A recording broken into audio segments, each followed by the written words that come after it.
Bonjour à tous, merci Michel. Alors comme vous pouvez le voir, il y a un siège vide, on attend encore Vincent Cespedes qui est un peu bloqué pour le moment, donc il va nous rejoindre en cours, mais déjà on est en bonne compagnie. Comme disait Michel, merci d'être là de si bonne heure en ce dimanche matin. Il fait gris, c'est pluvieux, donc je pense qu'on va être bien ici avec ces lumières tamisées. Nous sommes là ensemble pour 1h30 de discussion plutôt que de débat, je pense. Après, on verra avec vous ensuite. Donc, 1 heure de discussion avec nos invités et ensuite 30 minutes environ où vous pourrez prendre la parole et poser toutes vos questions à nos invités. Alors, mettez-vous à l'aise et commençons par imaginer quelque chose. Vous êtes dans le métro arrive à quai et là, un slogan publicitaire attire votre attention au niveau du quai. Ce slogan, c'est « Profiter du changement d'heure pour changer d'air ». Alors, à l'époque de cette publicité, nous sommes en février et on peut se demander, changer d'heure en février, c'est un peu bizarre. Vous êtes interloqué, vous vous demandez un petit peu d'où vient ce slogan et ce qu'il veut dire. Mais bon, finalement, des fois, les publicitaires sont un peu bizarres. Donc, voilà, vous laissez passer et le métro continue. Et là, vous arrivez à une nouvelle station et vous voyez un nouveau slogan publicitaire. Et là, ça vous dit « Être fidèle à 2 hommes, c'est être 2 fois plus fidèle ». Je pense que là, vous avez compris à peu près de quoi on parle. Cette affiche, c'est celle d'un site de rencontre en ligne, mais un site de rencontre un peu particulier. C'est un site de rencontre extra-conjugal. Donc, je ne citerai pas ce site internet, mais il vous permet en gros de tromper votre partenaire et donc d'être infidèle. Alors, l'année dernière, on avait parlé d'un sujet un peu tabou qui était le clitoris. Et donc, cette année, on a choisi ce débat-là sur l'infidélité. Parce qu'à l'heure des sites internet, des applications mobiles, c'est plus facile. Enfin, on en parlera peut-être de tromper son partenaire et sa partenaire. Mais finalement, à la base, quand même, la fidélité dans les couples, c'est un souci de transparence, d'honnêteté. Et pourtant, on s'en rend compte. Peut-être que Maria, tu nous donneras quelques chiffres. L'infidélité est présente dans les couples français. Alors, certains sondages les donnent comme ça, mais 50% des hommes auraient déjà trompé leur partenaire, contre à peu près 1/3 des femmes. Alors finalement, on peut se poser la question, pourquoi trompe-t-on ? Pas forcément est-ce que c'est bien ou c'est mal, je ne pense pas que ça sera l'objet de ce débat, mais qu'est-ce que ça peut apporter dans un couple ? Voilà, c'est comme ça qu'on va ouvrir ce débat-là. Donc si vous avez des questions à la fin, n'hésitez pas.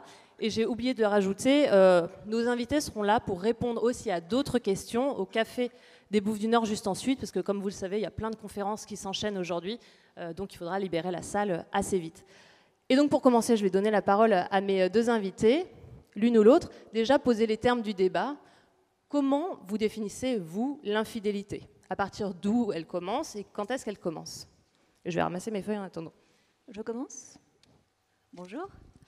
Alors, l'infidélité, la définition très simple, c'est d'avoir des relations extra-conjugales et le partenaire officiel n'est pas d'accord parce que généralement, il n'est pas au courant.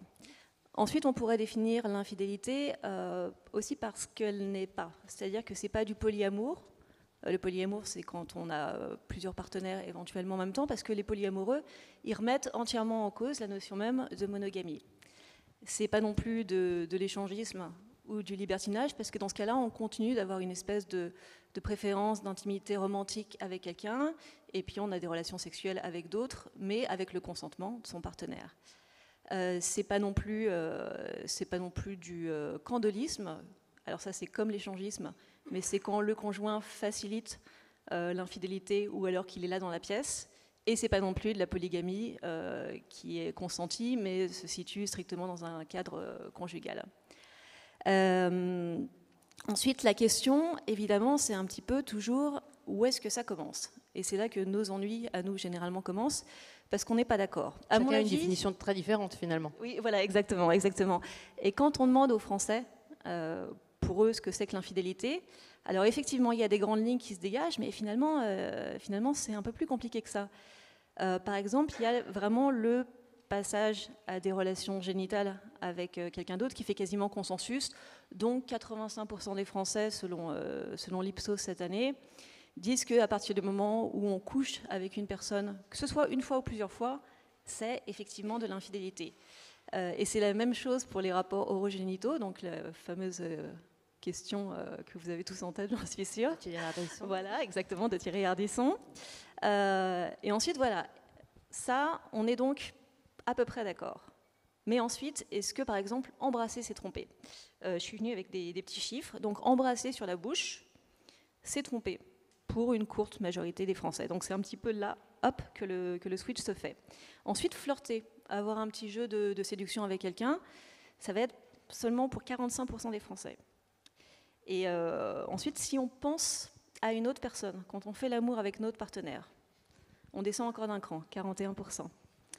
Et si on rêve de faire l'amour avec un autre partenaire, ce qui est quand même complètement en dehors de notre contrôle, alors là, on va quand même être, à 18% des Français qui estiment que ça, absolument, c'est une infidélité. Donc on voit bien qu'on met un petit peu la limite là où nos valeurs se trouvent, mais aussi des fois là où ça nous arrange. Mais est-ce que finalement ces valeurs-là et ce cursus, comment ils varient? C'est-à-dire c'est en fonction de notre propre personnalité, de notre vécu, ou c'est en fonction peut-être de certains pays? Je ne sais pas, comment on peut trouver ce curseur-là justement? Alors il y a évidemment plein de facteurs qui rentrent en compte. Donc il y a les valeurs, il y a la religion, il y a l'âge aussi. Paradoxalement, les personnes les plus jeunes sont aussi celles qui sont le plus attachées à la fidélité comme valeur. Alors peut-être parce qu'ils rentrent dans la sexualité, donc ils ont peur de la perdre tout de suite. Et ensuite, il y a des spécificités qui sont françaises. Nous sommes la nation au monde qui a le plus de facilité avec l'idée d'avoir des relations extra-conjugales. C'est-à-dire que quand on demande aux gens partout dans le monde, c'est le Pew Research Center qui a posé la question en 2014, si avoir des relations extra-conjugales, c'est immoral, eh ben en France, il n'y a que 47% des personnes qui trouvent ça immoral, et donc c'est en dessous de 50%. Et c'est la seule nation au monde dans laquelle c'est le cas. Ceux qui nous ressemblent le plus, c'est les Allemands, pour qui c'est 40%. Et ensuite, ça décroît très vite. C'est-à-dire que ensuite, nos plus proches voisins, ça va être l'Italie et l'Espagne avec 36%. Les États-Unis, on descend à 16%. Et puis, évidemment, pour les pays qui sont le moins tolérants par rapport à ça, on va aussi avoir des pays plus attachés à des religions. Donc, ça va être l'Égypte, la Jordanie, les territoires palestiniens, l'Indonésie. Certains pays où c'est interdit. Voilà, et où en plus c'est interdit. Alors ensuite, on peut poser aussi la question de savoir si justement c'est permis ou pas. En France, c'est dépénalisé depuis 1975. Mais c'est aussi, c'est plus une question morale, c'est plus contraire à l'ordre moral, pardon, depuis 2015. Et là, c'est un jugement qui a été rendu par la Cour de cassation qui mettait en jeu un petit peu l'affaire avec Valérie Trierweiler, qui a dit qu'aujourd'hui, dans le contexte actuel français, on ne peut plus considérer qu'il soit contraire aux bonnes mœurs ou que ça détruise particulièrement la réputation de quelqu'un que d'être cocu. Belinda Cannon, pour vous, la définition de l'infidélité, où est-ce qu'elle commence? Où est-ce que... Si vous voulez, je vous dirai où est-ce qu'elle commence dans l'histoire. Ça sera peut-être une autre façon d'aborder la question, parce que l'infidélité, évidemment, en elle-même, ça n'est pas une invention contemporaine, ni même moderne. La première infidélité racontée et explorée, c'est celle de Tristan et Iseut, XIIe siècle. Donc c'est très intéressant d'ailleurs de constater que le premier roman, un des premiers romans français, enfin en langue vulgaire, qui se publie au XIIe siècle, est un roman qui raconte une histoire d'amour. Donc l'histoire du roman est vraiment consubstantielle aux histoires d'amour. Et cette histoire d'amour, que raconte-t-elle?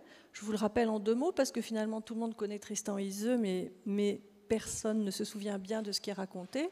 Tristan et Iseut, pour diverses raisons, Tristan va chercher Iseut chez elle en Irlande pour la marier au roi Marc, dont elle devrait être l'épouse. La mère de Iseut, très prévoyante, pour garantir le bonheur des futurs époux, a préparé un breuvage, un filtre magique, pour que Marc et Iseut tombent amoureux, et donc est un mariage heureux. Et malheureusement, en chemin, une petite servante se trompe, elle donne à boire le breuvage magique à Tristan et Iseut. À partir de là, ils entrent donc dans un amour, une passion folle. Ce qui fait que, d'une certaine façon, Tristan et Iseut trompent le roi Marc avant même qu'ils soient mariés. C'est-à-dire que Iseut le trompe avant même de l'épouser, mais elle va l'épouser, elle continuera à le tromper. Et Tristan trompe d'une certaine façon, puisqu'il y a des lois qui relient le vassal à son seigneur, et Tristan fait obstacle, enfin contrevient à ces lois. Donc la première histoire d'amour est une histoire d'infidélité. Et tout le roman va décrire les ruses infinies des deux amants pour continuer à pouvoir s'aimer. Et qui nécessite un filtre d'amour. Et qui ont nécessité, je trouve qu'on oublie trop facilement ça, qui ont nécessité un filtre. Parce que Tristan et Iseut, c'est l'histoire d'une passion durable. Pas d'un amour durable, d'une passion durable. Et pour que cette passion soit durable, eh bien, il a fallu le filtre, ce qu'on oublie un peu vite. Alors, l'infidélité, elle se pratique et se chante depuis longtemps, disons au moins depuis Tristan et Iseut. Et l'infidélité est une pratique courante, organisée ou pas, assumée ou pas, toujours secrète. Enfin, je veux dire, elle ne s'affiche pas. Et là, on arrive à la particularité d'aujourd'hui. Aujourd'hui, on fait un débat avec un très, très sérieux journal, Le Monde, et on est en train de s'interroger sur l'infidélité. Ça, c'est nouveau. Ça, c'est une nouveauté, et ce n'est pas le seul endroit en ce moment où on parle d'infidélité. Donc, il y a quelque chose qui a changé dans le statut. Depuis tout à l'heure, je dis infidélité. Peut-être que le mot n'est pas... on pourrait aussi l'interroger. Mais en tout cas, aujourd'hui, la nouveauté, c'est qu'on parle ouvertement de l'infidélité comme d'une question à résoudre. Et voilà, donc c'est ça qui m'intéresse et sur lequel, si vous voulez... Je reviendrai ou je continue? Allez-y, si vous avez... Pour le dire en quelques mots, ce qui est intéressant dans cette question, et la raison pour laquelle elle apparaît aujourd'hui, je crois, c'est qu'on a très longtemps vécu sous le régime, enfin avec des représentations de l'amour comme durable, étant même éternel. Que ce soit à l'époque où on pratiquait le mariage arrangé, c'est-à-dire on se mariait pour des questions de patrimoine et de filiation. C'est ça qui organisait le choix du partenaire. Toute cette époque qui a pris fin, grosso modo, au XIXe siècle, où on est passé dans le régime de ce que les sociologues appellent l'amour romantique. C'est-à-dire que ce qui légitime le mariage, ça n'est plus seulement ou plus du tout les questions de patrimoine et de filiation, mais c'est la question de l'amour. On se marie parce qu'on aime. C'est une idée très nouvelle, ça. C'est pas si vieux, c'est le XIXe siècle en réalité. Évidemment, le problème, c'est que quand on fait entrer l'amour dans la raison du mariage, il y a quelque chose qui pointe le bout de son nez, c'est le désir. Et évidemment, cette question du désir, le XXe siècle en a fait un point cardinal de sa pensée. Que ce soit parce que la psychanalyse a mis le désir au fondement de la construction du psychisme, que ce soit parce que les féministes, ce grand mouvement, cette grande révolution tranquille du XXe siècle, les féministes ont dit que les femmes devaient être les sujets de leur désir, ou enfin que ce soit parce que, pour aller vite, on a privatisé l'idée du mariage, c'est-à-dire qu'on ne se marie plus devant un groupe social, devant sa famille, devant son village, on se marie parce que tous les deux, on a envie de se marier. Quelle qu'en soit la raison, il est évident que le désir est venu au cœur des raisons qui font qu'on se marie, qu'on s'unit, un mariage, qu'on s'unit d'une façon ou d'une autre. Regardez aujourd'hui les kiosques des journaux, vous verrez dans tous les magazines féminins comment restaurer le désir, comment entretenir le désir, comment raviver le désir. C'est-à-dire le désir est devenu une valeur. C'est là qu'il y a un déplacement. Le désir est une valeur, et une valeur dans le couple aussi bien. Une valeur nécessaire. Du coup, absolument. Dans le couple. Aujourd'hui, on fait couple parce qu'il y a du désir. Et c'est là qu'on arrive à notre problème. C'est-à-dire que l'amour est un sentiment qui n'a, d'une certaine façon, pas de raison de s'arrêter. On aime quelqu'un, on l'aime parce qu'il nous convient pour 1000 raisons, et on pourrait l'aimer toute sa vie. Donc, temporalité longue. Et puis, il y a le désir vif, l'ardent désir. Et là, c'est un autre problème, c'est-à-dire que le désir a une temporalité qui n'est pas toujours celle de l'amour. Finalement, on a deux temporalités qui s'entrechoquent. Voilà, deux temporalités asynchrones. Alors, quand je dis ça, je dis des généralités, et vous allez me dire, là, quelqu'un va dire, mais moi, ça fait 30 ans que j'adore mon mari, que rien n'est plus délicieux que de faire l'amour avec lui. Tout est possible. Moi, je parle d'une façon un peu générale, parce qu'aujourd'hui, on a autant de mariages que de divorces. Enfin, Maya, vous avez l'air d'avoir plein de chiffres. Donc, on sait qu'il y a autant de mariages que de divorces, autant de séparations que d'unions. Donc, il se passe quelque chose aujourd'hui. Voilà, donc je vais arrêter, mais cette question du désir qui est devenue une valeur, ce qui est nouveau, c'est vraiment une invention du XXe siècle, associée à la question des temporalités asynchrones de l'amour et du désir, fait que, aujourd'hui, la question de l'infidélité, qui est une manière de maintenir l'amour durable tout en laissant la place au désir ardent, au désir vif, est devenue une question pour nous tous, et c'est pour ça que nous sommes là. Justement, vous avez parlé du couple, après on rentrera encore plus dans le sujet, mais pourquoi du coup nous mettons-nous en couple? On en a un peu parlé, Maya. Une des raisons que vous m'aviez évoquées, c'est finalement pour ne pas être seule. Ça paraît logique comme ça. Mais... si je peux juste rajouter une toute petite chose par rapport à ce qui vient d'être dit, je souscris tout à fait au fait que dans une salle comme celle-ci, il y aura effectivement des personnes qui diront « moi, je n'ai pas besoin de ça », et ces personnes ont raison. En fait, il y a des tests d'imagerie cérébrale qui ont été faits, et quand on observe des couples qui disent qu'ils sont ensemble depuis 50 ans et qui s'aiment encore absolument follement, qu'ils ont des papillons dans le ventre, en fait, on a observé ça sur une minorité de couples, 10 à 15%. Mais il y a effectivement des personnes qui, sincèrement, n'auront jamais besoin d'être infidèles, ne ressentiront jamais du désir pour une autre personne. Alors là, je sais bien que tous les couples dans la salle sont en train de se dire « je suis les 10%. Mais voilà, c'est pas du tout impossible. Et je pense que quand on parle d'infidélité, on arrive tous, comme souvent en sexualité, en fait, avec notre propre ressenti qu'on projette très facilement sur tout le monde en se disant « moi, je suis comme ça, donc forcément, mon expérience est universelle, et c'est pareil pour tout le monde ». Le problème de la monogamie avec fidélité, c'est que c'est un peu une formule unique pour des personnes parmi nous qui sommes très différents, autant au niveau de nos besoins sexuels qu'au niveau de nos besoins romantiques. Et il y a des personnes qui vont complètement souscrire à l'idée que l'amour, c'est exclusif, c'est pour toujours avec une seule personne. Et parce qu'elles en sont persuadées, elles vont aussi créer les conditions de cet amour, par exemple en n'allant pas voir ailleurs, en regardant pas, en se disant que c'est impossible qu'ils tombent amoureux ou qu'ils désirent quelqu'un d'autre.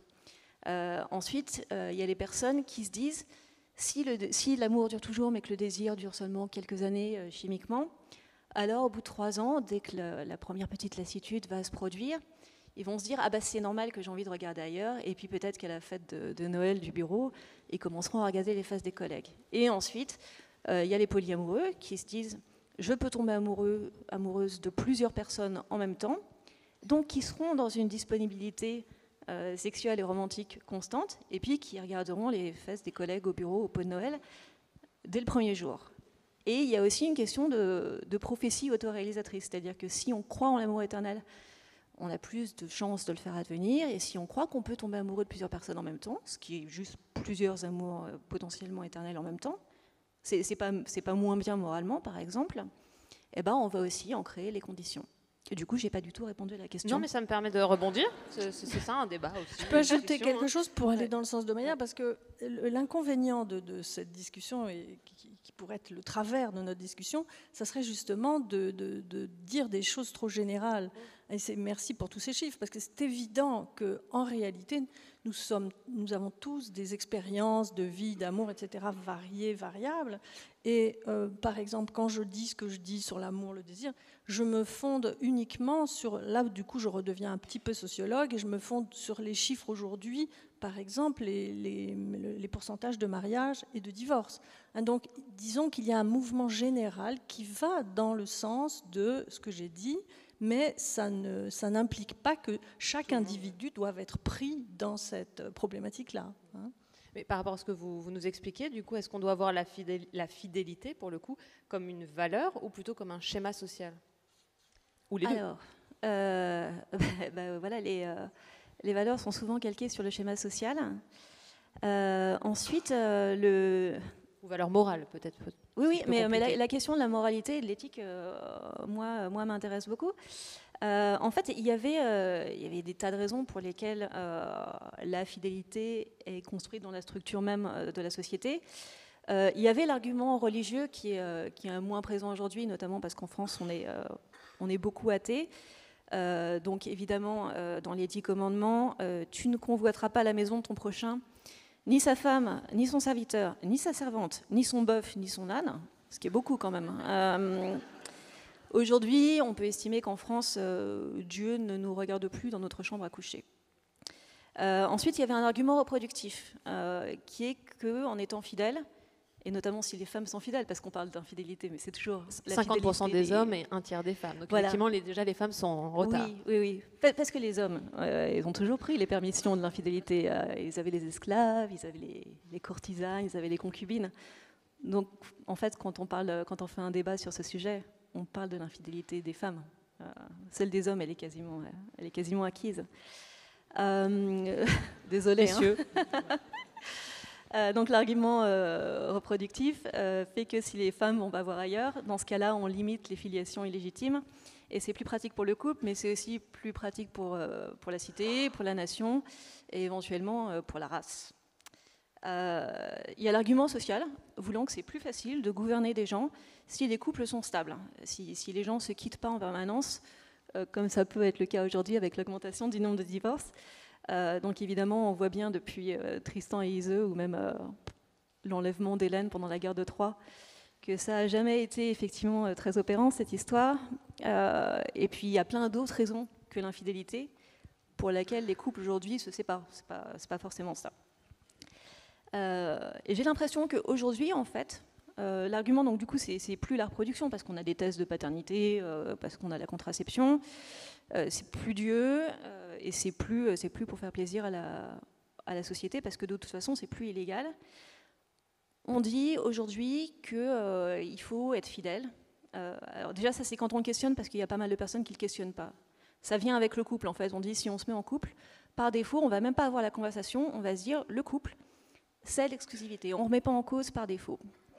Ensuite, on se dit, il ne faut pas tromper, parce que ça va blesser l'autre. C'est-à-dire qu'on part du principe que l'autre, sans avoir eu la conversation avec cette personne, va être forcément d'accord avec le fait que la possession sexuelle fera partie du kit de couple, et que forcément ça blessera cette personne, parce que forcément elle sera d'accord avec nos valeurs. Et ensuite, il y a une question vraiment qui est morale, qui est: est-ce que l'amour, c'est pas justement l'exclusivité ? Est-ce que c'est pas le moment, surtout aujourd'hui, avec le capitalisme galopant, où on arrête d'être en compétition, où on arrête de pouvoir, où on est toujours le préféré, même si des fois on le mérite pas, même si des fois on fait plus d'efforts, même si on est fatigué, et que quelque part l'exigence de fidélité nous permettra de sortir d'une espèce de performance constante, où il faudrait toujours tout mériter. Une sorte de stabilité finalement. Voilà, exactement. Et je pense qu'aujourd'hui, on voit bien qu'en fait, il y a plein de permissions qu'on prend. On est dans une société de plus en plus où on prend de plus en plus de liberté, mais qu'on reste quand même attaché à l'idée de fidélité plus qu'à ses pratiques, comme les chiffres le montrent, parce que peut-être ça nous sécurise terriblement, et qu'on n'est pas en sécurité économique, qu'on n'est pas en sécurité politique, qu'on n'est pas en sécurité écologique, et qu'on se dit, alors au moins dans mon couple, alors je ne suis pas menacée. Ou à l'inverse, des fois on entend les gens le dire, il y a tellement de normes, de règles, etc. Et que ça me permet aussi de faire exploser tout ça, au moins dans un domaine privé. Tout à fait. J'ai relevé 18 raisons pour lesquelles on peut être infidèle, là comme ça, hier soir en préparant la conférence.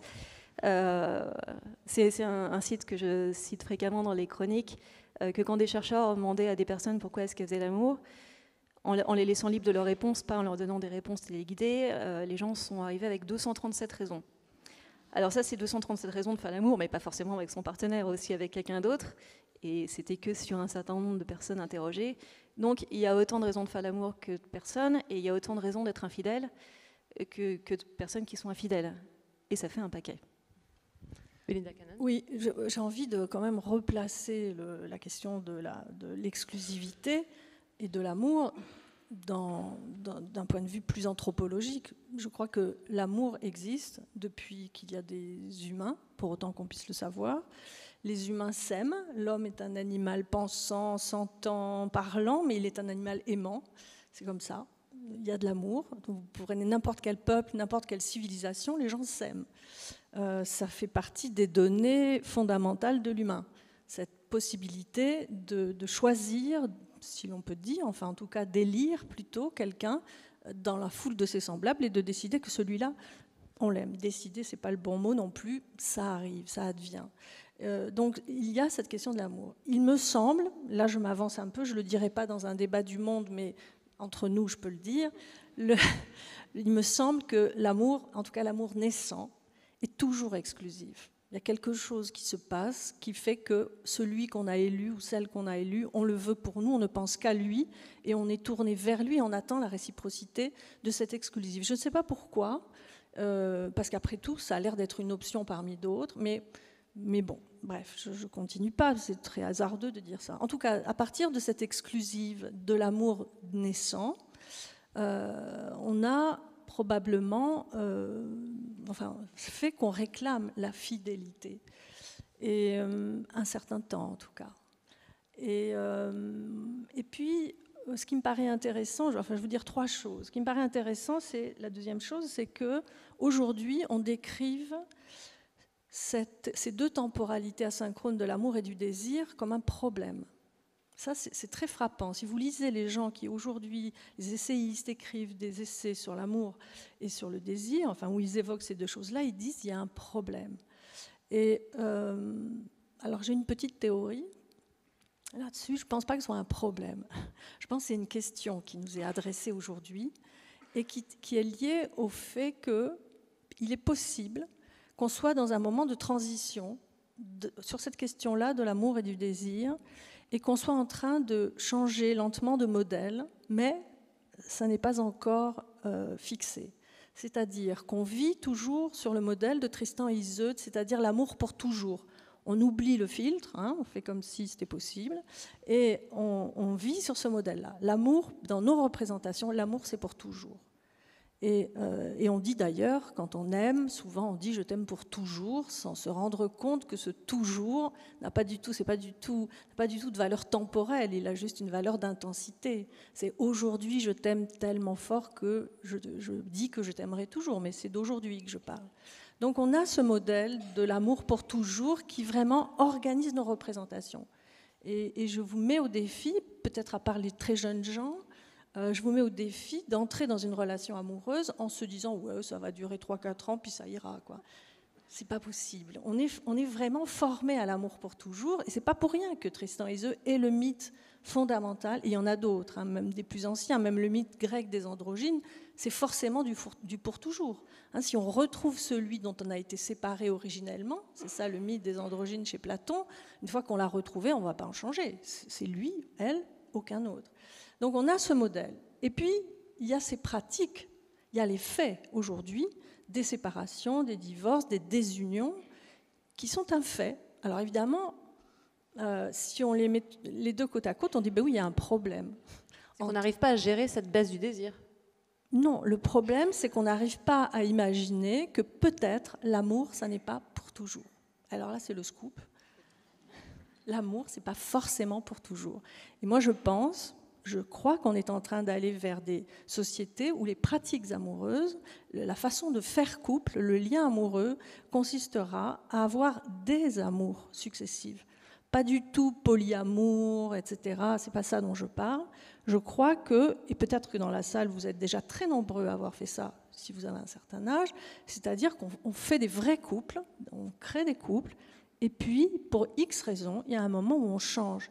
Et peut-être que dans sa vie, peut-être que dans la vie de tous les gens de nos sociétés dans les temps à venir, on constituera 2, 3, 4, 5 couples. Au-delà, ça devient une autre question, je crois. Mais il me semble qu'en tout cas qu'on change de couple, qu'on fasse plusieurs couples successifs, puissants, forts, incluant le désir, etc. Il me semble que c'est vers cela qu'on va. Seulement, comme aujourd'hui, on a toujours le modèle de l'amour pour toujours, chaque fois qu'on sort d'un couple, on a l'impression qu'on a échoué. Mais évidemment, par rapport à pour toujours, on a échoué. Mais si on considère que c'est une respiration normale de la vie du couple, que ces changements de partenaire, enfin, ces quelques changements au cours d'une vie, alors peut-être que ça n'est plus un problème, c'est juste une modification profonde, mais une modification de nos façons de faire couple. Mais est-ce que du coup, cette évolution de l'amour, ou en tout cas du schéma amoureux, ne se rapproche pas un peu même de l'évolution sociétale? C'est-à-dire qu'à une époque, nos grands-parents, par exemple, rentraient dans un métier et ils restaient toute leur vie, voire même toute leur vie dans la même société. C'est même le cas peut-être de personnes ici. Ont vécu heureux dans cette société, la même entreprise, etc. Aujourd'hui, on le constate aussi, par exemple, des personnes plus jeunes vont sauter, faire des petits bonds, et ce n'est pas problématique. Est-ce que le couple ne se rapproche pas un peu de la façon dont évolue la société ? Même si l'infidélité a toujours existé, pour le coup. Probablement. Enfin, en tout cas, c'est une des raisons peut-être contemporaines. Moi, je crois plus on attend du couple aujourd'hui, et sans doute a-t-on raison aussi, on attend du couple qu'il réponde aussi à ce grand désir, à cette demande d'intensité qui est la nôtre. Parce que mes grands-parents ne se sont jamais quittés, je le regrette pour eux, parce qu'à mon avis, ils ne couchaient plus ensemble depuis très longtemps et ils s'engueulaient tout le temps. Donc vous voyez, c'est des modèles de couple que personne ne peut valoriser aujourd'hui. Je crois, en tout cas, on ne les valorise plus. Vous parlez de polygame lent. Oui, c'est mon expression que j'ai empruntée à un ami qui me l'a suggéré un jour quand je lui ai expliqué ça. Je dis polygame lent parce que c'est amusant et frappant, et parce que c'est le titre sans doute de mon prochain essai, donc ça aussi c'est le scoop. Polygame lent au sens où justement on fera plusieurs couples. On n'aura pas un seul couple, mais on en aura plusieurs, 2, 3, 4, encore une fois, peu importe. Et donc d'une certaine façon, on ne sera plus des monogames, mais on sera des polygames, puisqu'on aura eu plusieurs liens, mais lents au sens où ça n'est pas simultané, encore une fois, mais déployé dans le temps. Je peux ajouter quelque chose ?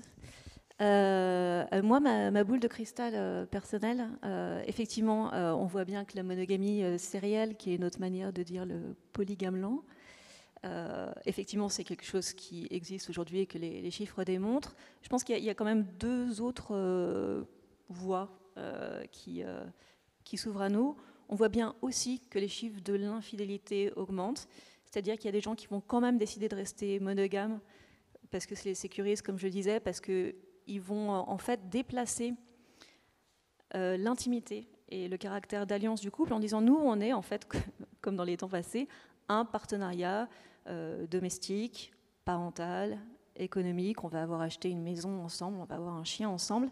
Et si on se sépare, c'est très compliqué, alors que si on sait que l'autre est infidèle de temps en temps, et ben en fait, on conserve un petit peu cette stabilité-là et on va voir ailleurs. Et je pense que c'est aussi le sens, c'est un autre sens que les chiffres montrent aujourd'hui.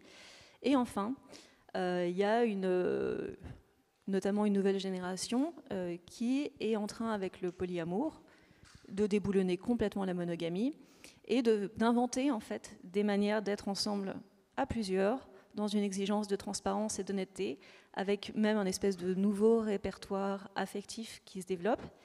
Et ces choses qui nous semblaient impossibles, qui étaient de pouvoir aimer deux personnes en même temps, eh ben, il et elle y arrivent. Et par exemple, ils vont utiliser un sentiment qui s'appelle la compersion. Et ça, c'est quand on prend du bonheur dans le bonheur de son partenaire qui, éventuellement, va être en train d'aller coucher avec quelqu'un d'autre. C'est-à-dire que l'empathie pour le bonheur de son partenaire passe au-dessus d'éventuellement la piqûre de jalousie et de possession qu'on peut ressentir.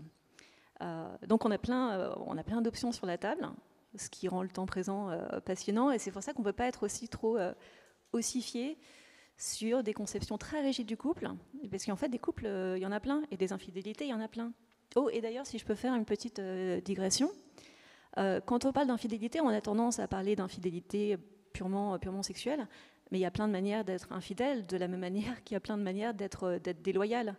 La négligence de son conjoint, c'est une terrible trahison, et on n'a pas besoin d'aller coucher avec quelqu'un d'autre pour la faire advenir. C'est-à-dire qu'on peut être très fidèle sexuellement à quelqu'un et complètement trahir cette personne en permanence, en faisant pas attention à la carrière de l'autre, en participant pas aux tâches ménagères, soit dit en passant. Donc moins les tâches ménagères sont réparties, plus les femmes vont voir ailleurs.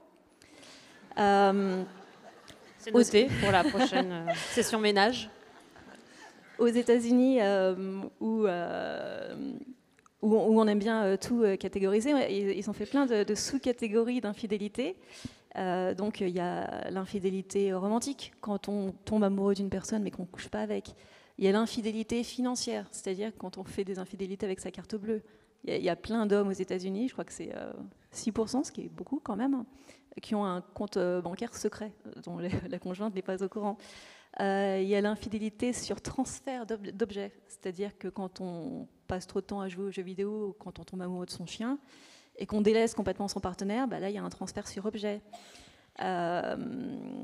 Et il y en a plein, comme ça, d'infidélité, en fait. Je peux un peu protester. Bien sûr, on débat. Protester contre les Américains. Non, parce que n'exagérons pas. Je voulais vous dire d'abord que le polyamour, je ne vois pas très bien la nouveauté par rapport à ce qu'on a appelé l'amour libre, qui se pratiquait au XXe siècle, dont on a vu des chantres chez Sartre et Beauvoir, par exemple. Donc, là, au fond, c'est l'amour libre, le polyamour, n'est-ce pas ? Sauf que c'est plus structuré, j'ai l'impression. Il y a des règles. J'attends de voir. J'attends de voir comment polyamour, ça va évoluer. Je crois que le polyamour, ça marche dans les très jeunes générations. Je ne suis pas sûre qu'ensuite ce soit... Enfin bref. Mais non, ce que j'allais dire, c'est que les infidélités, parce qu'on a un compte bancaire, attention, enfin, là, je veux dire, on parlait de quelque chose de très sérieux là. On parlait du désir, on parlait du corps, on parlait de cette chose sacrée qui est le corps et le désir.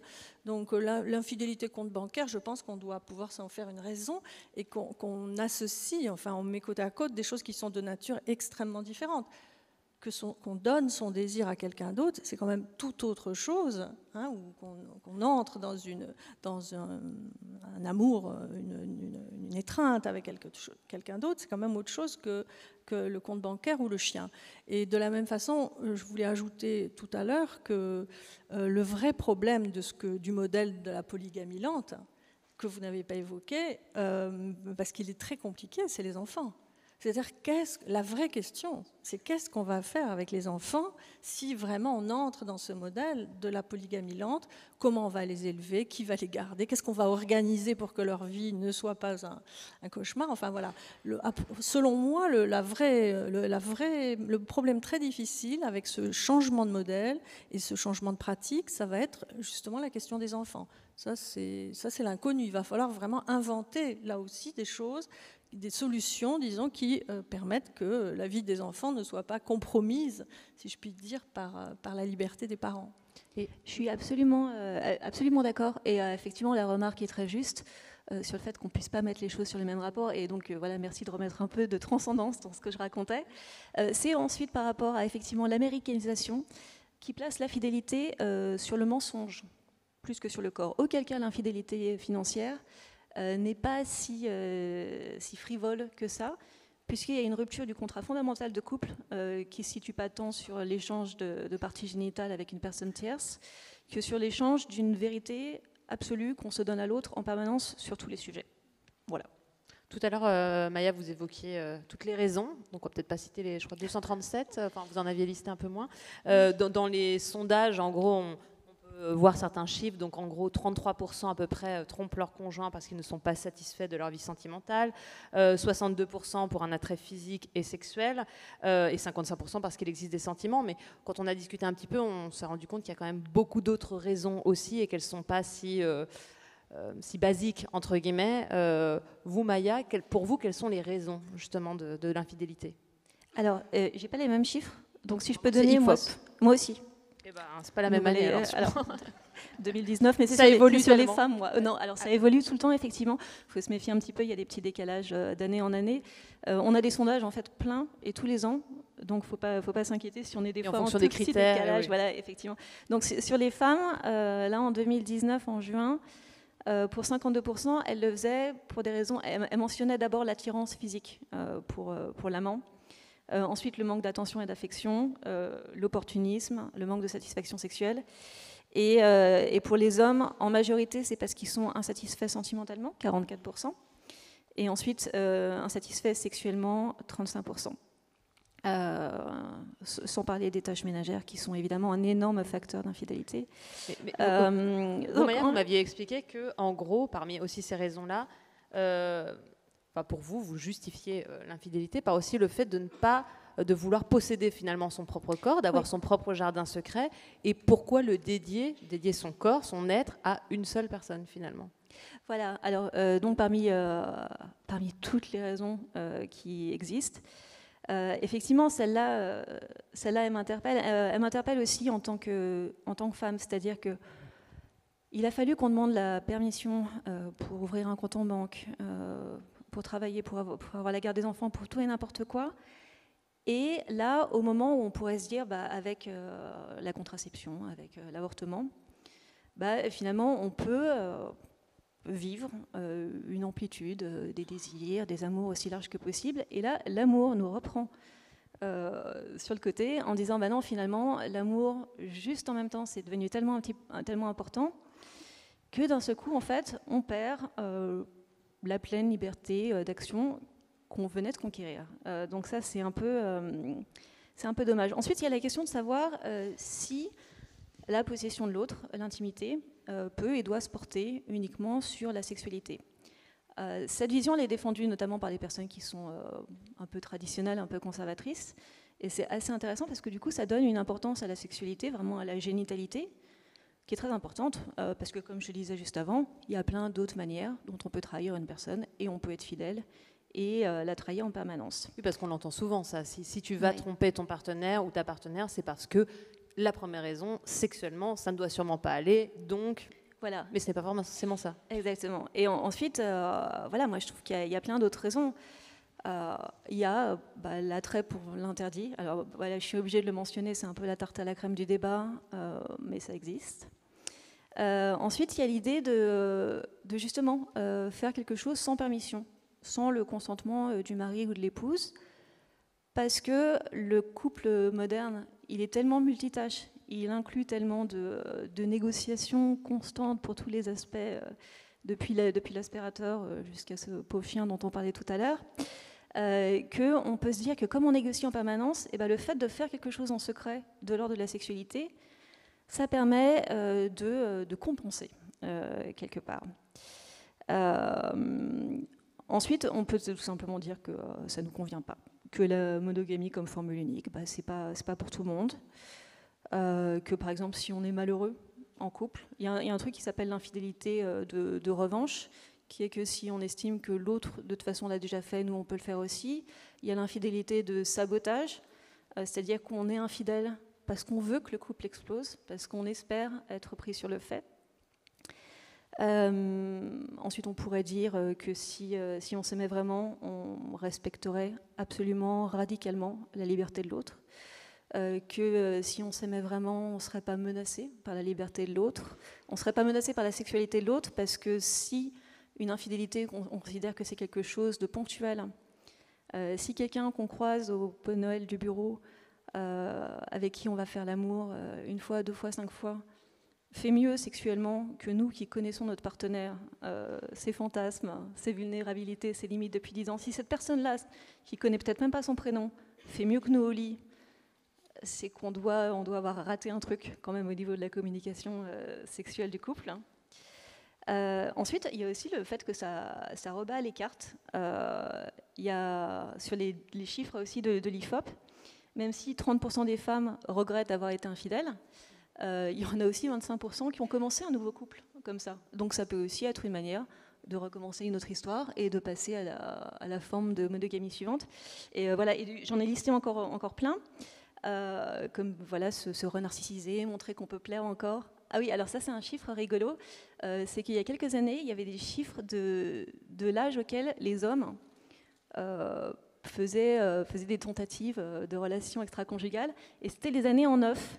Donc c'était 19 ans, 29 ans, 39 ans, 49 ans. Alors je vous laisse évidemment imaginer pourquoi les crises de la décennie se produisent. Et il y a une raison qui me plaît particulièrement, qui a été développée par la sexothérapeute belgeo-américaine Esther Perel.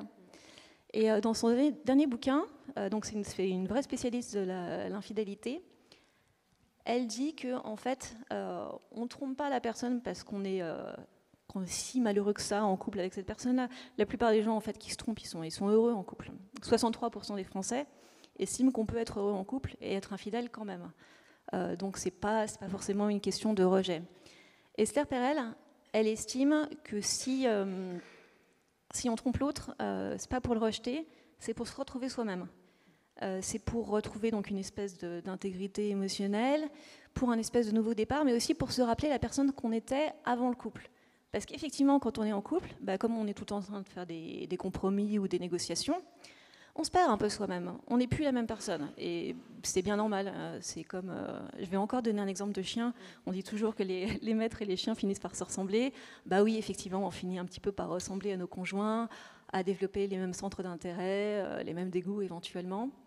Et qu'une espèce de nostalgie de nous-mêmes nous pousserait à aller coucher avec quelqu'un d'autre, pas pour l'autre, mais pour soi. Et Belinda Cannon, dans un de vos livres, Nuit intérieure, donc c'est un homme qui est en couple depuis de nombreuses années et qui finit lors d'un cours de danse par rencontrer une jeune femme et entretenir et à créer des liens finalement avec elle. Mais on le voit, ce personnage-là n'a pas l'impression, c'est qu'il se trompe sa partenaire, mais le but c'est pas de rejeter cette partenaire-là, c'est d'aller trouver quelque chose d'autre chez une autre personne, en fait, vraiment d'avoir un complément. Et justement, à un moment, il le dit, il pèse un peu presque le pour et le contre en disant je suis attaché à ma femme, à sa façon de penser. Par contre, je retrouve quelque chose d'autre dans cette nouvelle conquête. Justement, c'est ça d'aller voir ailleurs aussi, c'est de ne pas rejeter l'être aimé, mais juste de se dire il est peut-être pas parfait. Enfin, en tout cas, il convient pas forcément à tous mes critères de partenaire, mais par contre, je vais aller compléter. Oui, enfin, quand vous parlez comme ça, on a l'impression qu'on choisit, qu'on raisonne. C'est pas si raisonné. On se dit, voilà, oui, là, mes critères, c'est ça, donc là, ça colle plus tout à fait. Le critère 18, là, complètement tombé. Alors, en réalité, dans tout ça, on est encore une fois dans le domaine de la vie affective et physique. Et donc, on ne choisit pas tant que ça. Non, ce que j'ai voulu faire dans ce roman, j'ai voulu faire deux choses. D'abord, j'ai voulu réécrire Adolphe de Benjamin Constant, qui est vraiment un roman sur l'amour et sur le déchirement de ne pas savoir si on aime, ce que c'est que l'amour, ce que c'est qu'aimer, etc. Donc j'ai eu envie de réactualiser Adolphe, qui avait été écrit en 1816, publié en 1816. J'ai eu envie de le réactualiser en 2016 ou 2017. Et puis j'ai voulu le réactualiser en posant les problèmes de l'amour aujourd'hui, qui sont un peu ce que je vous disais tout à l'heure, c'est-à-dire qu'en effet ce personnage est pris dans un lien très puissant avec sa femme, sa compagne, sa femme, qu'il aime profondément, qu'il a aimé, etc., qui a été pour lui tout à un moment donné. Et tout à coup, il rencontre, à la suite d'ailleurs d'un problème physique, d'un infarctus, qu'il a vu sa vie en danger, et où il ressent soudain la nécessité de l'intensité, à nouveau, de retrouver une intensité, parce que la vie a failli lui échapper probablement. Et donc rencontre une femme dans un bal de tango, et tombe passionnément amoureux d'elle, mais n'envisage pas une seconde qu'il va quitter sa femme. C'est-à-dire qu'il se retrouve pris dans ce problème, pour aujourd'hui, de la relation d'amour, avec tout ce qu'elle a de beau et de bon, etc., et de cette passion nouvelle avec l'autre femme.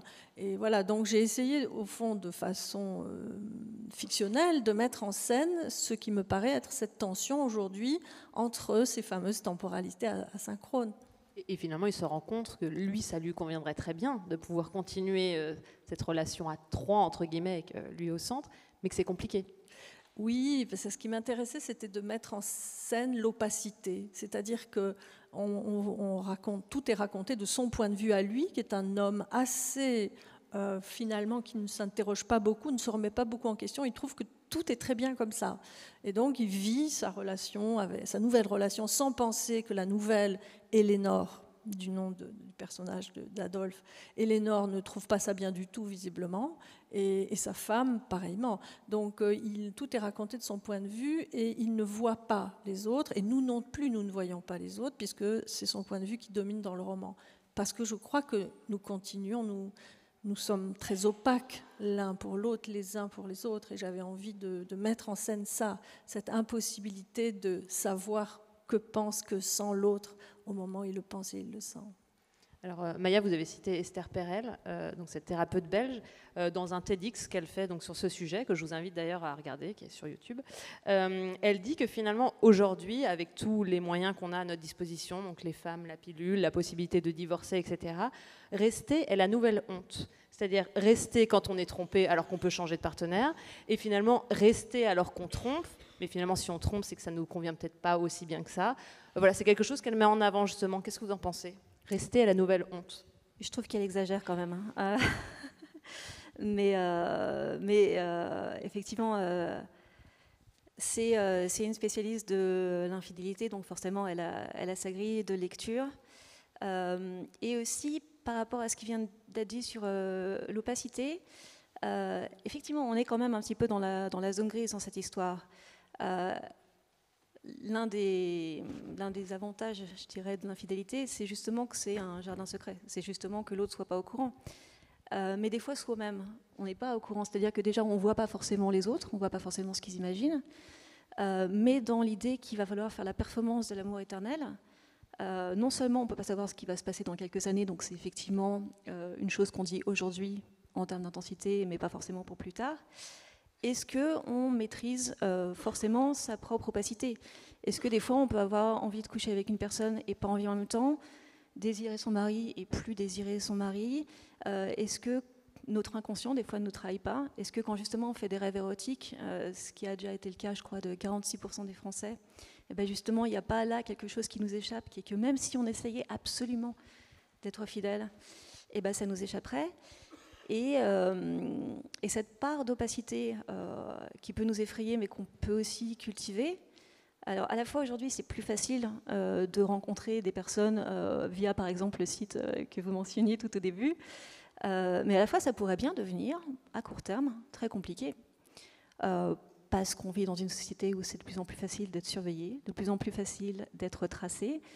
Et c'est New York Times, il y a quelques mois, qui a, par exemple, fait un article sur les maris jaloux qui font de la surveillance numérique et éventuellement de la violence numérique. Alors la violence numérique, c'est si vous vivez plus ensemble, mais que vous avez encore accès au Wi-Fi et aux objets intelligents, et que vous dites d'un seul coup dans votre appartement, il va faire 45 degrés, ou alors je vais t'isoler en te coupant ta ligne téléphonique, en t'empêchant de communiquer avec qui que ce soit. Donc on pourrait bien, enfin c'est pas impossible de l'imaginer, dans un futur proche, être incapable de commettre des infidélités. Auquel cas, il faut en profiter aujourd'hui, évidemment. Et je n'ai pas répondu non plus à la question. Et du coup, s'il faut en profiter aujourd'hui, donc comment faire pour que dans une relation, ça se passe bien? Si un des individus souhaite effectivement... D'accord, donc c'est comment être infidèle? Voilà, le manuel, en 10 points. Ah là là, j'avais prévu qu'on me poserait cette question. Non, en fait, avant d'être infidèle, il faut se demander si on pourra être infidèle. Donc il faudrait avoir cette conversation avec son conjoint que généralement on laisse un petit peu tomber, qu'on pousse sous le tapis en se disant oh, bah, on est ensemble, on est bien, c'est pas la peine de tout de suite se mettre mal à l'aise au bout de quelques semaines ensemble. Les Américains, eux, une fois encore, j'habite aux États-Unis, ont un truc qui s'appelle The Talk, où au bout d'un moment on discute des conditions du couple. Voilà. Et notamment, est-ce qu'on va être en union libre ou alors est-ce qu'on va se permettre des petits à côté. C'est une espèce de conversation très formelle. Voilà. Non, c'est pas très formel, mais au moins c'est quelque chose dont on discute. Ensuite, moi j'ai l'impression que si en France on n'en discute pas, c'est aussi parce que ça nous arrange de ne pas en discuter. Parce qu'on sait très bien que si on n'en discute pas, et bah, dans ce cas-là, par exemple, tromper, ça pourrait être coucher avec quelqu'un, ça pourrait être embrasser, et ça pourrait être rien de tout ça. Et une fois qu'on est pris sur le fait, si on est pris sur le fait, on peut toujours se carapater derrière le fait qu'on avait mal compris, qu'on n'était pas d'accord sur la définition. Donc là, c'est un peu le flou artistique à la française, qui correspond à une certaine séduction à la française, avec une sexualisation des rapports de travail, des rapports avec son boulanger, qui fait que ce genre de glissement d'interstices sont possibles. Donc il faut décider si on va en discuter ou si on ne va pas en discuter pour se laisser les portes ouvertes. Vous qui êtes dans le public, maintenant vous êtes un petit peu condamné à en discuter ou à être d'accord sur le fait que vous n'en discutez pas, ce qui en dit déjà très long. Si on en discute, c'est bien d'en discuter tôt, si possible, parce que c'est plus facile de le faire pendant la phase de cristallisation qu'au moment où on est vraiment en train de se passer la bague au doigt. Et évidemment, c'est d'autant plus compliqué qu'on a forcément l'impression, quand on est très amoureux, que ça ne nous arrivera jamais, que ça arrive à tous les autres et pas à nous. Et ça peut être le cas, ça peut ne jamais nous arriver. Mais a priori, on voit bien quand même que statistiquement, oui, ça nous arrivera. Alors ensuite, une fois qu'on a défini le cadre, si on est dans le cadre de l'infidélité, c'est-à-dire qu'on est en couple, fixe, et on n'a pas la permission. Si c'est de l'infidélité, c'est que l'autre n'a pas consenti. Si l'autre n'a pas consenti, on peut quand même dire, voilà, je ne consens pas, mais tu peux y aller quand même, à condition que je ne le sache pas. Parce que ensuite, il y a des gens qui décident qui voudront tout savoir, mais dans ce cas-là, j'estime, moi, que c'est une forme de consentement par défaut. Si on décide que l'autre ne doit pas le savoir, ou si on prend la liberté que l'autre ne le sache pas, alors l'idée, si on s'aime, c'est quand même qu'il faut protéger l'autre, parce qu'on part du principe que quand même, la jalousie existe, que quand même, on blessera l'autre, on blessera l'idée qu'on est exclusif, on blessera l'idée que cette personne est tellement spéciale que personne d'autre ne comptera jamais. Alors il faut faire très attention, si on est infidèle, à être d'autant plus responsable. C'est-à-dire que je pense qu'on peut être infidèle et extraordinairement loyal. Et dans ce cas-là, on fait tout pour que ça ne déborde pas. C'est-à-dire qu'on fait un petit peu attention justement à sa gestion des téléphones portables, des SMS reçus. Et là, il y a plein de manières en fait, de privatiser la rencontre. Oui, c'est-à-dire qu'on est à la fois dans une société où on privatise la rencontre, c'est-à-dire que ça nous donne en fait de la liberté par rapport à ne serait-ce qu'à 10 ou 20 ans, c'est-à-dire qu'une rencontre, si elle se faisait sur le lieu de travail ou dans le cercle amical, alors il y a des témoins. Et s'il y a des témoins, éventuellement, il y a un espèce de devoir de raconter ce qui s'est passé aux autres. Si j'embrasse Josepha à la soirée du Nouvel An du Monde, et que les autres le voient, ils vont me dire après, alors, qu'est-ce qui s'est passé? Et je vais être un petit peu quand même, socialement, obligée de répondre à leur curiosité. Et c'est pour ça qu'en fait, Tinder et les sites de rencontres, ça marche tellement bien. C'est parce qu'on peut vivre un truc sans être responsable et sans avoir un espèce de devoir au moins de communication auprès de nos proches et auprès des collègues. Mais évidemment, le fait qu'on passe par des machines nous rend aussi vulnérables au fait qu'il y a 50 ans, c'était la marque de rouge à lèvres sur la chemise et le cheveu blond dans le caleçon. Qu'aujourd'hui, un texto, ça peut arriver sur la table, et puis c'est vrai que c'est très visible. Des fois, on n'a pas besoin d'être un peu cette espèce d'image de la harpie qui va fouiller la veste de son mari pour voir s'il y a un papier dedans ou si ça sent le parfum d'une autre femme. Ça peut être sur la table et ça peut surgir alors qu'on ne s'y attendait pas du tout. Donc il faut faire d'autant plus attention. Et voilà, ensuite on peut aussi, décider, quand on veut être un infidèle, de quelle est la particularité, enfin qu'est-ce qu'on cherche dans cette infidélité-là. Et on voit que par exemple les femmes qui sont infidèles, elles ont tendance à réaliser leurs fantasmes avec leur amant plutôt qu'avec leur mari. Parce qu'il y a des choses qu'on peut se permettre avec une personne qui ne partage pas notre vie de tous les jours et pas notre compte bancaire, qu'on fait plus facilement avec un inconnu qu'on ne verra pas beaucoup, et ça va rester secret, ça va rester entre nous. Bélinda, justement, sur ce point-là, le fait d'oser avec l'un et pas avec l'autre, de cloisonner un peu, de séparer justement ces deux histoires, vous en pensez quoi? Moi, je suis un peu de la vieille école et j'ai un peu de mal à décrire, à donner des protocoles, à expliquer ce qu'on doit faire, pas faire, est-ce que c'est bien ou mal, ce qu'on cache, comment on cache. Moi, j'ai tendance à voir ça de façon beaucoup plus globale, comme à un moment donné, on peut être saisi par un grand désir pour quelqu'un, et voilà, et donc ça va avoir lieu. L'espèce d'infidélité programmée, discutée, etc., je ne sais pas pourquoi je n'y crois pas à ça. Je ne crois pas que ce soit vraiment une pratique... Enfin, je ne sais pas. J'ai un peu de mal à penser que ça va être comme ça, qu'on va former des couples comme ça, qu'on va mettre sur la table et qu'on va discuter. Ça me paraît très américain pour le coup. Oui. Mais vivre la chose plutôt que la théoriser. Vivre la chose plutôt que la théoriser. Non, c'est pas ça. Je suis pour théoriser. Je passe mon temps à faire ça. Mais il me semble que on vit justement dans une société française, européenne, dans laquelle qui est une société plus érotique.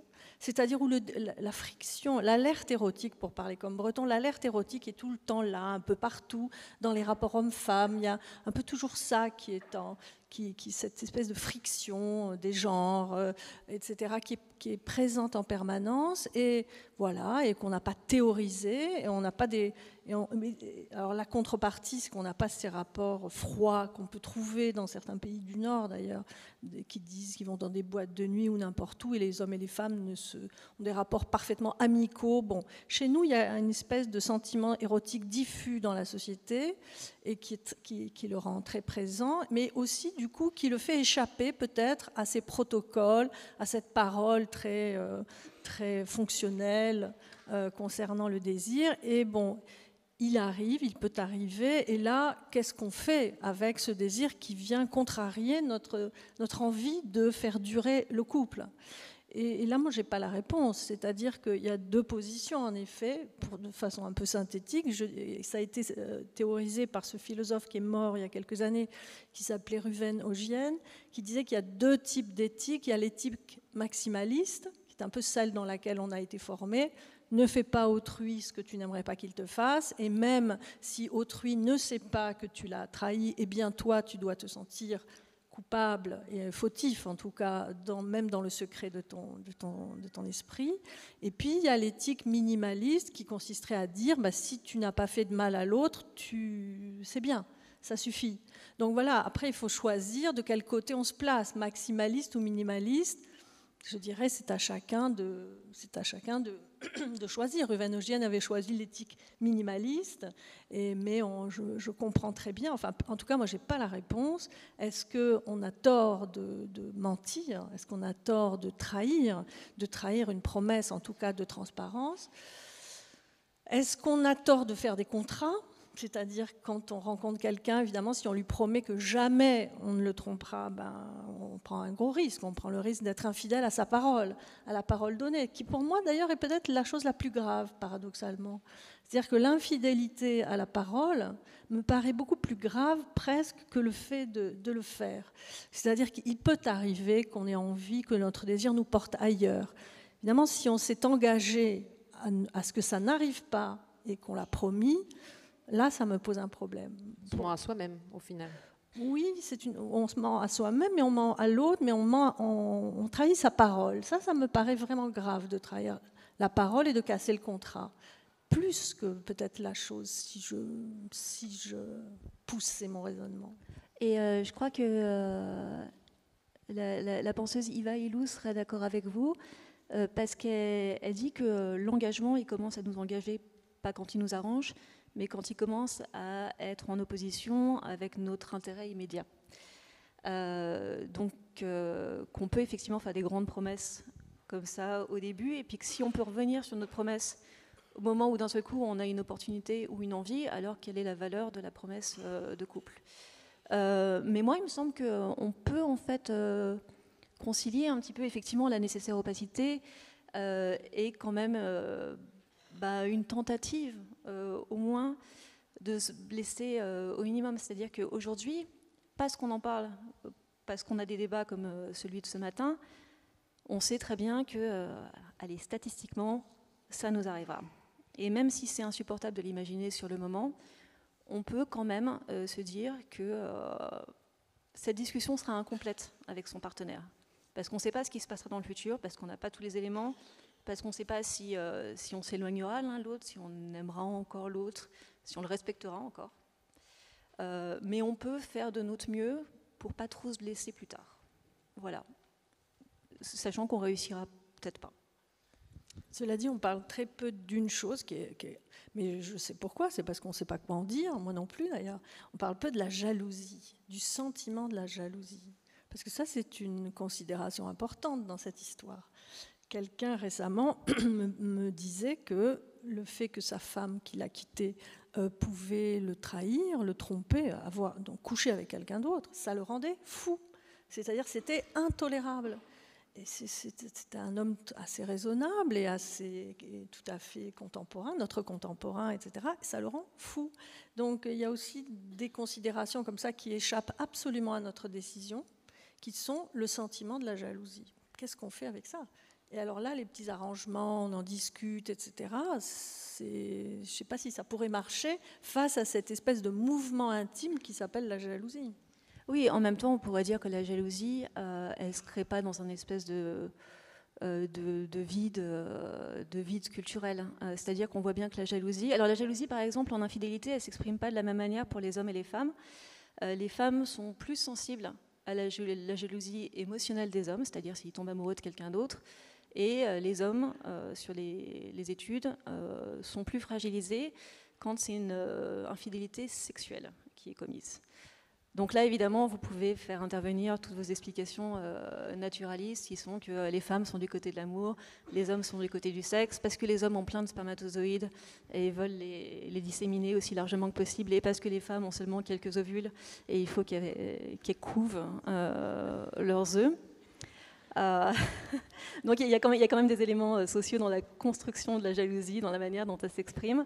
Et c'est vrai que la jalousie en ce moment, elle n'a pas forcément bonne presse. Parce qu'avec tous les débats qu'on a sur les violences conjugales et sur les féminicides, il me semble qu'on en est à 114 en France depuis le début de l'année.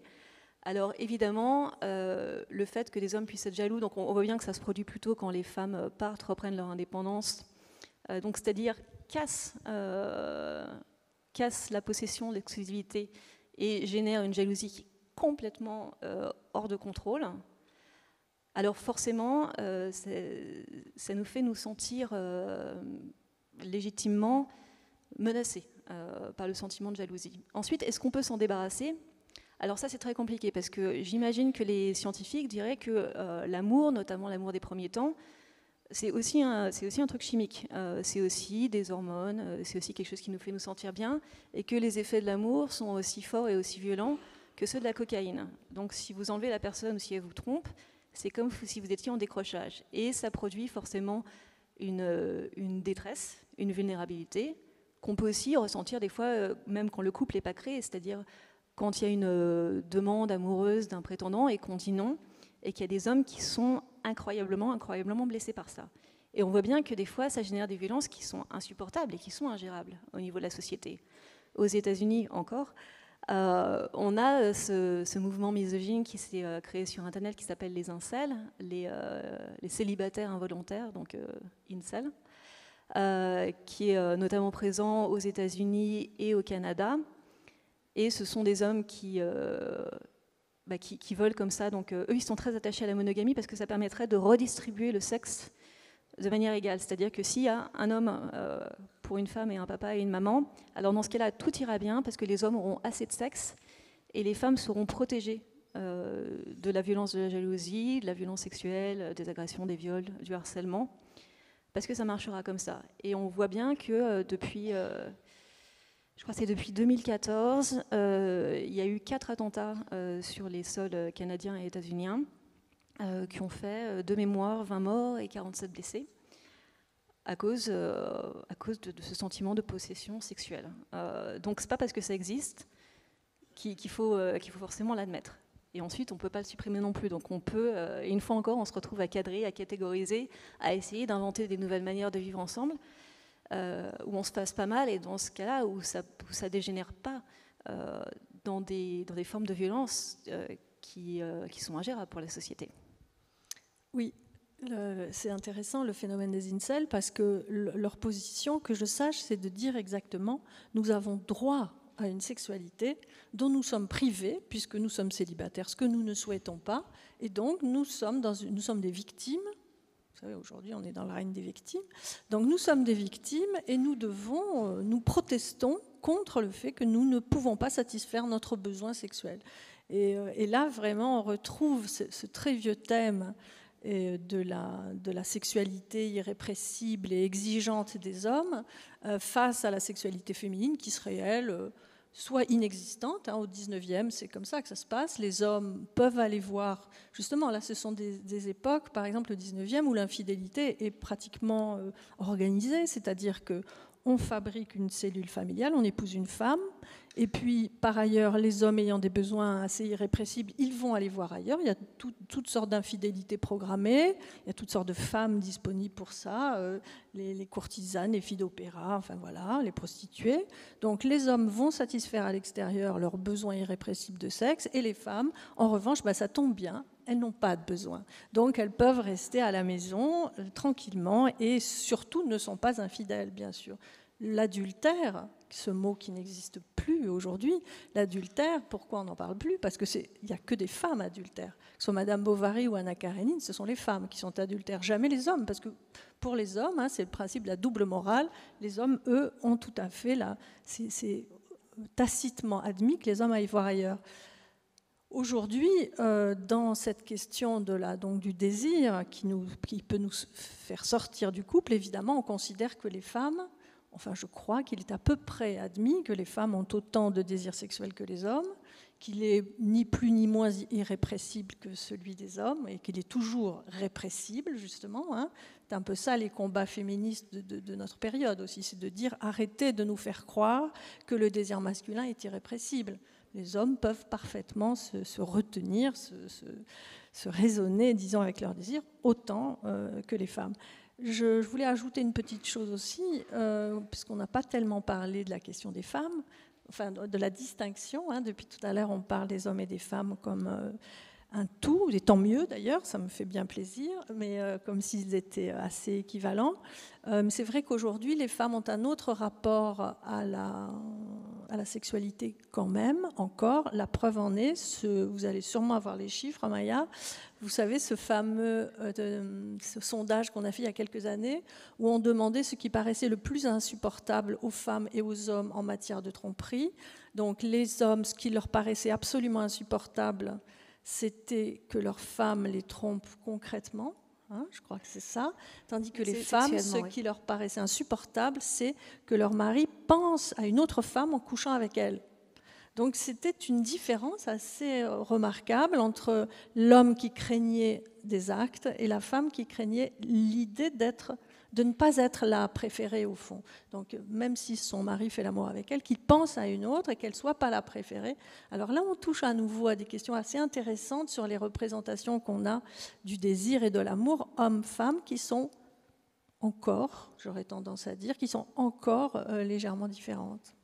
Alors, je vois que le temps file, il nous reste en gros un quart d'heure. Si vous avez des questions à poser à nos invités, n'hésitez pas, je vois des mains qui se lèvent, de par ici entre autres.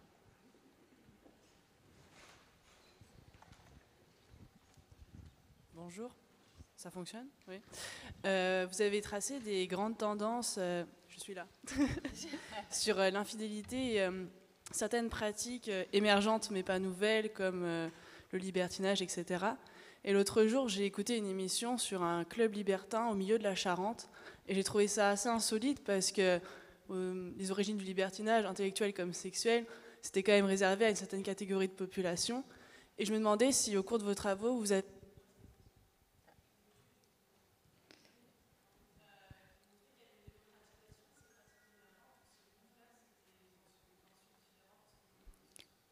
Alors, oui, absolument. On a effectivement des profils types. Donc déjà, effectivement, oui, ça augmente notamment pour les femmes. Depuis les années 70, quand on a commencé à leur poser la question, on voit une augmentation qui n'est pas terminée et qui existe aussi dans d'autres pays. Ensuite, il y a aussi la question de savoir si le fait de poser la question va générer des réponses honnêtes ou pas. Et plus on en parle, plus les réponses sont honnêtes. Donc on a des meilleurs et meilleurs chiffres. Ensuite, par rapport à la Charente, sur la Charente spécifiquement, non, on voit bien que l'infidélité, c'est quelque chose qui se produit plus dans les grandes villes. Parce qu'il y a plus de possibilités et parce qu'il y a aussi la possibilité d'un anonymat supérieur. Sur l'orientation... En France, c'est vraiment sud de la France et région parisienne. Oui, c'est ça. Oui. C'est Juan-les-Pins et Paris 4. Au niveau de l'orientation sexuelle, les chiffres sont un petit peu supérieurs à ceux des hétéros. 64% des hommes gays ont déjà été infidèles et 39% des lesbiennes. Au niveau de la classe sociale spécifiquement, chez les hommes, en fait, c'est à peu près égal, sauf les chefs d'entreprise et les indépendants, où c'est 57% de mémoire. Donc si votre époux est docteur, vous savez quoi en déduire. Et chez les femmes, c'est une ligne voilà, assez prononcée. Plus on est diplômé, plus on couche. Voilà. Et aussi, voilà, donc plus on a eu de partenaires dans sa vie, plus on trompe, mais en même temps, forcément, plus on trompe, plus on a eu de partenaires. Donc il y a toujours le problème de causalité et de corrélation. Voilà, j'espère que ça répond à la question. Et même le fait que ça soit très organisé, là, du coup, dans ces clubs plutôt échangés, c'est-à-dire qu'on va vraiment dans un lieu précis. C'est pas une action, comme on disait tout à l'heure, quelque chose d'un peu secret. Là, c'est vraiment organisé. Et donc, ce n'est pas de l'infidélité. Moi, en tout cas, moi, je suis persuadée que j'ai entendu aussi des histoires du type Charente. Moi, je pense que, en réalité, ce qui se passe, c'est justement cette nouvelle promotion du désir, ce désir comme valeur, qui est une position nouvelle, concerne pas peut-être. Il y a plus d'audace chez les gens plus riches, plus cultivés, plus je sais pas quoi, qui vivent dans les grandes villes, etc.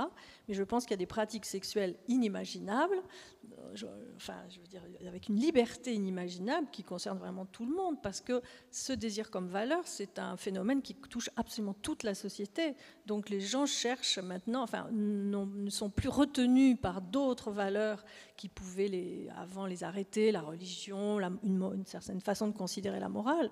Et donc, en fait, je pense que partout, ça se libère et qu'il y a toutes sortes de pratiques sexuelles étonnantes un peu partout maintenant, en tout cas très libertaires. Et évidemment, pour la question des plus riches et des plus éduqués, plus on a un capital économique et social élevé, plus on peut se permettre de voir son couple voler en éclats.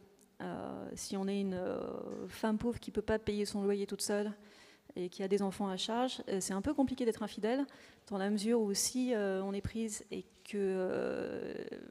qu'on perd son couple, on peut tout perdre, on peut se retrouver à la rue. Donc forcément, on ne prend pas les mêmes permissions par rapport à notre statut économique. Je crois qu'il y avait une question en haut. Bonjour. Oui. Là. Non, Deux personnes. En haut ou en bas? Alors, on va déjà prendre en bas, et je crois qu'il y a une autre question en haut. En blanc, voilà. Donc, génétiquement, on est quand même très proche des chimpanzés et des bonobos, et dans le règne animal, globalement, la monogamie, ça existe très peu. Pourquoi on s'impose ça? D'où ça sort? Qui l'a décidé Alors, attention à la nature. Cette chose-là se retourne contre nous.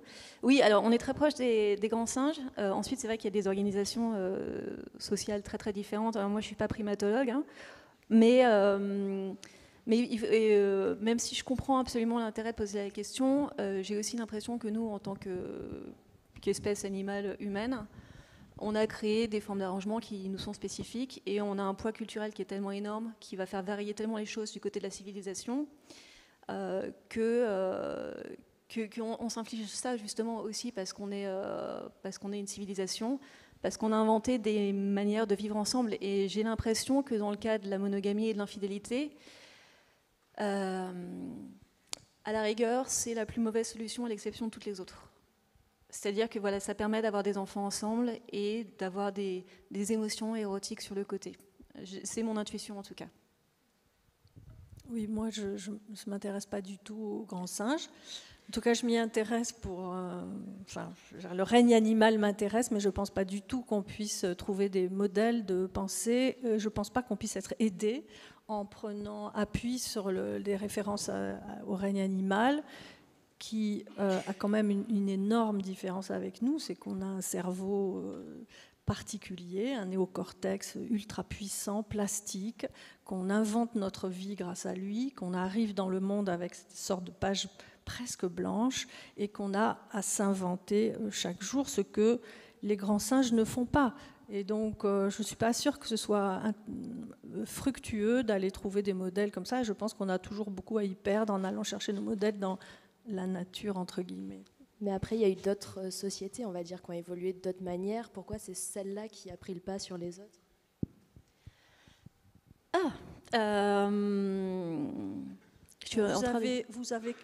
Vous avez 3 mois pour qu'on puisse répondre. Non, moi, je ne saurais pas vous répondre, mais c'est une question énorme quand même que vous posez. Oui, on voit bien que il y a d'autres formes d'organisation sociale qui sont possibles. Des formes, je ne sais pas, matrilinéaires par opposition au patriarcat, où voilà, l'homme vient la nuit honorer une femme. En fait, avant l'invention du patriarcat, c'est vrai qu'on ne savait pas trop qui faisait les enfants, on ne savait pas trop que les hommes avaient un rôle à jouer dans cette histoire. Il a fallu qu'on sédentarise pour que ça se sache. Donc, avant, il n'y avait pas de raison d'être monogame, puisque les femmes étaient ces espèces de créatures qui, à intervalles réguliers, perdaient leur sang, gonflaient, accouchaient de petits êtres humains, accouchaient d'êtres humains mâles et femelles, et du coup avaient une espèce de pouvoir particulier, et l'homme n'avait rien à voir là-dedans. Ensuite, quand on s'est rendu compte que l'homme donnait donc 50% du capital génétique, il y a eu un petit peu l'excès inverse, c'est-à-dire que la femme était seulement une espèce de vase, une espèce de récipient qui servait simplement de matrice, et qu'ensuite le petit homme, qui était la copie génétique du père en fait, poussait dans le ventre et était expulsé un petit peu sur la même métaphore que la terre et le sillon dans lequel on plante la petite graine. Donc, à partir du moment où on s'est aperçu qu'en fait, donc c'était deux personnes ensemble, on peut se dire qu'il s'est naturellement développé le fait de vivre ensemble les deux mêmes personnes. C'est pas du tout une obligation, comme on peut le voir et comme l'histoire et l'anthropologie nous le montrent, mais c'est quand même un mode d'association qui est assez développé. Merci. Oui. Alors, on ne voit rien du tout avec les projecteurs, mais je Là. ne sais pas où vous êtes. Oui. Ok. Ici. D'accord. Face à vous. On a vraiment le spot, vous êtes invisible. Mais, Invisible. Ben voilà. mais allez-y, on Mais vous entend. Il reste une voix, néanmoins. À la question s'aimer, c'est se tromper, vous avez répondu surtout en termes de fait social et de fait culturel, comme une expérience extérieure. Mais ne peut-on pas poser aussi cette question? S'aimer, c'est se tromper, mais en tant qu'expérience intérieure, comme se tromper étant une expérience intérieure incontournable pour pouvoir s'aimer. Et je prendrai simplement deux citations, enfin deux pensées connues, l'une de Saint-Augustin, qui disait la vérité, les gens aiment tellement la vérité que ceux qui mentent veulent que ce soit la vérité. Et il y avait cette phrase de Lacan, l'amour, c'est donner ce qu'on n'a pas à quelqu'un qui n'en veut pas.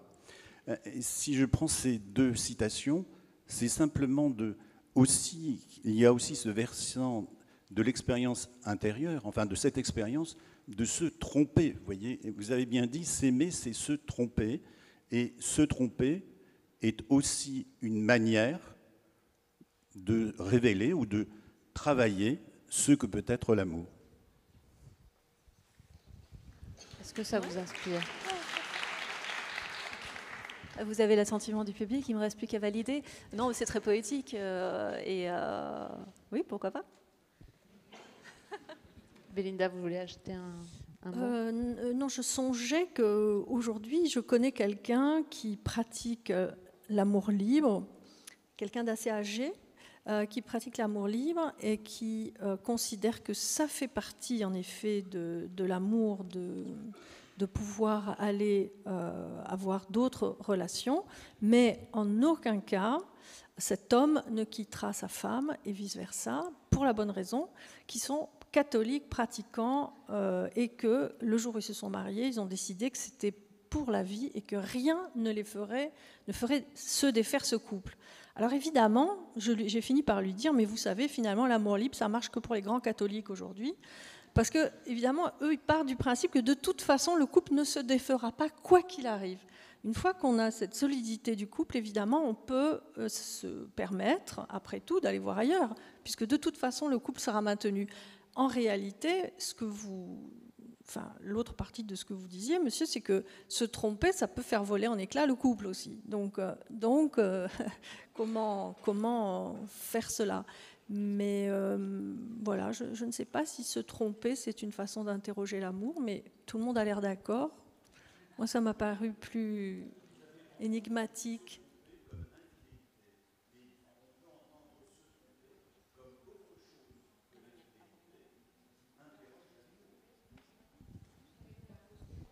Fausse route, quoi. Oui, et je m'étais posé la question, effectivement, quand on m'a proposé d'intervenir aujourd'hui. Je me suis dit, ce serait tellement joli si on passait 1h30 à se demander si on ne se trompe pas fondamentalement quand on tombe amoureux. Ce qui serait quand même très, très déprimant, bien sûr. Moi, autre chose qui me venait en vous écoutant, vous savez, il y a cette phrase célèbre, je la cite très mal, puisque je cite toujours mal, mais de Saint-Augustin qui dit si on ne me demande pas ce que c'est que le temps, je sais ce que c'est, mais si vous me demandez ce que c'est, alors je ne sais pas. Je ne sais pas vous répondre. Eh bien moi, cette phrase, elle me paraît parfaite pour l'amour. quand on l'éprouve, on a l'impression qu'on est dedans, on sait ce que c'est. Mais en réalité, j'ai envie de la transposer, de dire si vous ne me demandez pas ce que c'est que l'amour, je sais ce que c'est, mais si vous me le demandez, je ne saurais pas vous répondre. Et s'aimer, c'est très compliqué. On ne l'a pas dit, on a fait comme si ça coulait de source. En réalité, c'est très très compliqué. Qu'est-ce qu'on veut dire? J'ai toujours tendance à penser que quand quelqu'un dit à quelqu'un d'autre « je t'aime », la première chose que l'autre devrait lui répondre « attends, qu'est-ce que tu veux dire exactement ?» Heureusement, personne n'a la bêtise de faire ça, mais ça mériterait presque la question. Tu m'aimes, mais demain tu vas t'en aller. Tu m'aimes, mais tu désires 15 autres personnes. Tu m'aimes, mais tu me mens tout le temps. Tu m'aimes, mais c'est quoi l'amour? Et là, on entre dans des questions vraiment très compliquées. Et donc, quand je voyais s'aimer, c'est se tromper, en effet, posé comme le fait de l'amour qui est une erreur, en tout cas, au moins, si ce n'est pas une erreur, c'est une vraie question insoluble. Et on pouvait voir aussi s'aimer, une interrogation pour soi-même aussi, finalement. S'aimer à deux, mais aussi s'aimer déjà soi-même. Ça, c'est sinistre. Ça peut aider pour aimer aussi. Une autre question, il nous reste 4 minutes, même 3 minutes 30. Est-ce que quelqu'un avait une autre question? Je ne sais pas si je vois des mains se lever. Oui, devant, il y a une dame. Attendez, on va vous donner un micro. Parfait, on vous entend très bien. Bon, oui, je suis frappée de la façon dans un journal où il y a tant de gens si érudits, on est posé la question, pour rebondir un tout petit peu sur ce que disait monsieur de façon moins philosophique, vous auriez dû, compte tenu de ce qu'était le débat, dire « aimer, c'est tromper l'autre », point d'interrogation. Moi, assez naïvement, quand j'ai vu ce titre, je me suis dit « s'aimer soi-même, c'est se tromper soi-même ». Mais si on voulait, comme vous semblez le suggérer, madame, mais on pourrait aussi se demander si s'aimer, acte profondément émotionnel, ce n'est pas tromper la part raisonnable qui est en soi. D'ailleurs, on le voit bien avec toutes les raisons qu'inventent les 237 raisons qui justifieraient l'infidélité. Bon, voilà, en 2 minutes, ça va être très très juste. Oui, absolument. Alors, bon, si ce n'était pas le débat auquel vous espériez assister, demandez un remboursement, je suis sûre qu'ils vous l'offriront. Donc, merci beaucoup d'avoir dit ça. Je pense qu'effectivement, quand on a cette discussion, il faut absolument qu'on parle de cette opacité, du fait qu'il y a quelque chose là, fondamentalement, qui nous échappe, tant au niveau de l'amour, qu'au niveau de l'amour qui nous échappe, de l'amour, de la possibilité qu'il puisse advenir pour plusieurs personnes, nous prendre par surprise, nous conforter, nous blesser, nous rendre un petit peu immortels, nous rendre terriblement mortels, terriblement vulnérables, terriblement forts, et que évidemment c'est une zone grise, et que c'est pour ça que c'est intéressant, et que c'est pour ça que c'est intéressant de vivre aujourd'hui, où on a l'impression que toutes les structures se délitent et qu'on est très incertain sur ce qu'il faut faire, sur ce qui est moral et pas moral. C'est justement parce qu'on ne sait plus, parce que ça ne coule plus de source, qu'on a une espèce d'ébullition intellectuelle et des fois aussi une ébullition physique qui fait que c'est si important, que c'est si exaltant, si jouissif de vivre aujourd'hui. Et on pourrait ajouter, mais je pense que c'est aussi ce que vous vouliez dire, que en effet, c'est tromper la partie raisonnable, ou du moins c'est passer outre, et c'est laisser advenir quelque chose qui est justement hors maîtrise, hors calcul, hors pensée rationnelle. Et on pourrait d'ailleurs, ce serait bien de terminer ou presque ce débat en faisant quand même l'éloge de l'amour pour tout ce qu'il nous apporte et comme il nous agrandit. Merci. C'est un mot parfait pour cette fin de conférence, effectivement.